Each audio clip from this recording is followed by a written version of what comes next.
মাগরিবের পর আপনি 7 বার এই দোয়াটি পড়ুন, কারোর সঙ্গে কথা বলবেন না, ইশারের আগে আপনি ফলাফল দেখবেন ইনশাআল্লাহুল আজিজ।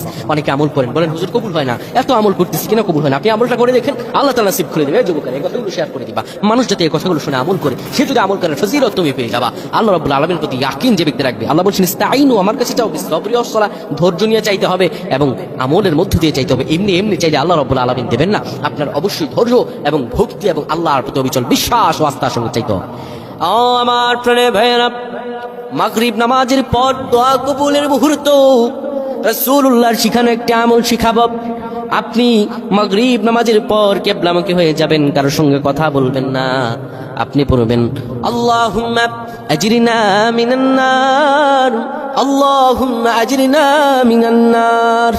এই আমলটি আপনি 7 বার পড়বেন, এরপরে দোয়া করবেন, আল্লাহ রাব্বুল আলামিন আপনার দোয়া কবুল করে নেবেন।